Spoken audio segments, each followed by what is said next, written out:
Olá, boas-vindas ao Concurseja. Hoje a gente vai mergulhar num tema-chave, o direito penal. Vamos entender, assim, a base de tudo, né? Como ele funciona, qual o papel dele em organizar o poder de punir do Estado. Isso mesmo. A ideia é desvendar os fundamentos. A gente vai olhar o que as leis, os livros, né, a doutrina e o que os tribunais dizem sobre o que é crime, quais são as penas e, muito importante, quais são os limites para a atuação do Estado. Facilitar para quem está começando a estudar mesmo. Perfeito. Então, para começar, o que é, na essência, o direito penal? Como a gente pode definir isso de forma clara? Bom, o direito penal é um ramo do direito público, tá? A função dele é selecionar quais comportamentos são tão graves, mas tão graves, que são considerados crimes, e definir qual vai ser a consequência, a pena para quem pratica esses atos. Entendi. Então é tipo o Estado falando, olha, isso aqui não pode fazer e se fizer, a consequência é essa. Basicamente é isso. Ele organiza o poder punitivo estatal. E tem duas funções principais, né? Uma é reprimir, ou seja, aplicar a pena em quem já cometeu o crime, Certo? e a outra é prevenir, tentar evitar que novos crimes aconteçam.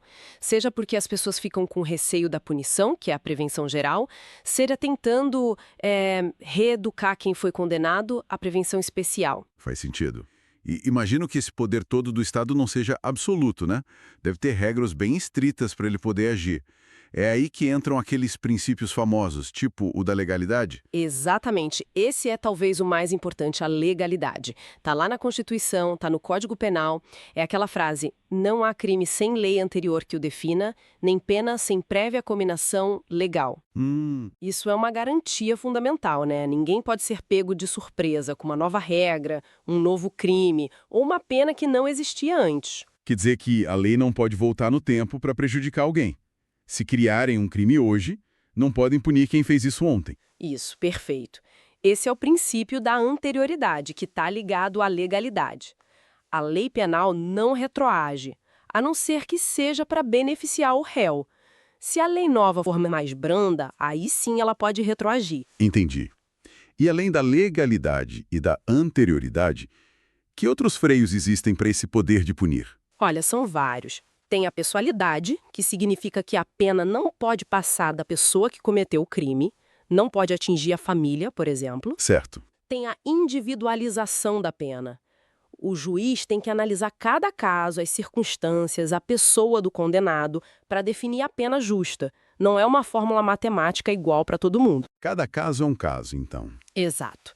Tem também o princípio da humanidade, que proíbe penas cruéis, tortura, tratamento desumano, a proporcionalidade, para ter um equilíbrio, né, entre a gravidade do crime e a intensidade da pena, e um super importante, a culpabilidade. Culpabilidade. O que seria isso exatamente? Ninguém pode ser punido se não tiver agido com dolo, que é a intenção, ou pelo menos com culpa, que é a negligência, a imprudência ou imperícia. E mais, a pessoa tem que ser imputável, ou seja, capaz de entender que o que ela fez era errado e de agir de acordo com esse entendimento. Ok, ficou claro.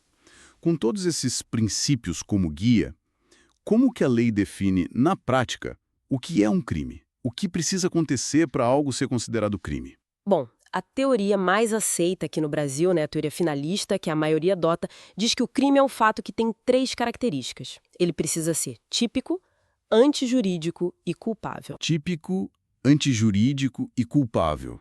Vamos destrinchar isso um pouquinho. O que é ser típico? Típico significa que a conduta da pessoa se encaixa perfeitamente na descrição que a lei faz do crime. Sabe, como uma peça que encaixa num molde?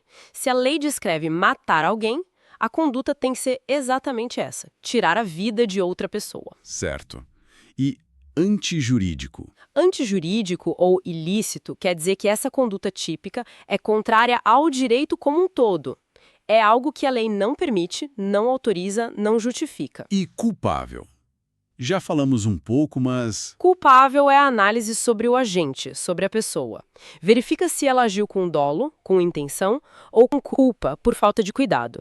E se ela era imputável, como eu disse, capaz de entender o caráter ilícito do fato, e se era exigível que ela agisse de outra forma. Entendi.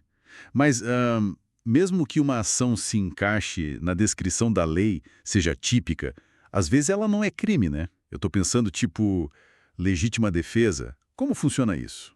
Exatamente. Existem situações que excluem a antijuridicidade ou a ilicitude. São as chamadas causas de justificação. A legítima defesa é um exemplo clássico. Certo. Agir para se defender ou defender outra pessoa de uma agressão injusta, atual ou iminente, usando os meios necessários moderadamente. Nesse caso, o fato é típico, por exemplo, pode ser uma lesão corporal, mas não é ilícito, porque o direito justifica essa ação. E quais outras situações entram aí? Tem o estado de necessidade, quando alguém sacrificou um bem jurídico para salvar outro de perigo atual. O estrito cumprimento do dever legal, tipo um policial que precisa usar a força dentro da lei. E o exercício regular de um direito. Entendi. Então, nesses casos, a pessoa fez algo que está descrito na lei como crime, mas não é punida porque a ação foi justificada. Isso. O fato é típico, mas não é antijurídico. E tem mais. Existem também as causas que excluem a culpabilidade. Aí o fato é típico e é ilícito, mas o agente não é considerado culpado. Ah, interessante. Que casos seriam esses? O principal é a inimputabilidade. Menores de 18 anos, por exemplo, são inimputáveis perante a lei penal. Ou pessoas que, por doença mental ou desenvolvimento mental incompleto ou retardado, eram, ao tempo da ação, inteiramente incapazes de entender o caráter ilícito do fato. Certo, faz sentido. Tem também a coação moral irresistível, quando alguém comete o crime porque foi ameaçado de forma tão grave que não se podia esperar que agisse de outro modo, ou a obediência hierárquica em certas condições. Nesses casos, a pessoa não é culpada, não recebe pena. E a detenção, cumpridas em regime fechado, semiaberto ou aberto. Tem as penas restritivas de direitos, que substituem as de prisão em alguns casos, como prestação de serviços à comunidade, limitação de fim de semana, e tem a pena de multa, que é um valor em dinheiro. Ok, isso tudo mostra que o direito penal não é para ser usado à torto e à direito, né? Ele não serve para resolver qualquer conflito na sociedade. De forma alguma. Essa é uma ideia fundamental. O direito penal é a ultima ratio. Última ratio. O que significa isso? Significa o último recurso. Ele só deve entrar em cena quando todos os outros ramos do direito civil, administrativo, trabalhista não foram suficientes para resolver o problema ou proteger o bem jurídico. É o princípio da intervenção mínima. Entendi. Só quando a coisa é realmente grave. Exatamente. E também tem o princípio da fragmentariedade, que complementa isso. O direito penal não protege todos os bens jurídicos, só os mais importantes: vida, liberdade sexual, patrimônio, fé pública, e não protege contra qualquer ataque, só contra as lesões mais graves. Certo. E tudo isso, claro, sempre respeitando os direitos humanos e as garantias que estão na Constituição. Devido ao processo legal, ninguém ser considerado culpado antes do trânsito em julgado, direito à defesa e por aí vai. É um sistema de contenção do poder, na verdade. Uau, quanta coisa importante. Então, se a gente fosse resumir a essência do que conversamos. O direito penal define os crimes e as penas, mas ele mesmo é limitado por princípios muito fortes, como legalidade, humanidade, culpabilidade. Isso. O crime, para existir, precisa ser típico, ilícito e culpável. Mas tem exceções importantes, né, como a legítima defesa ou a inimputabilidade.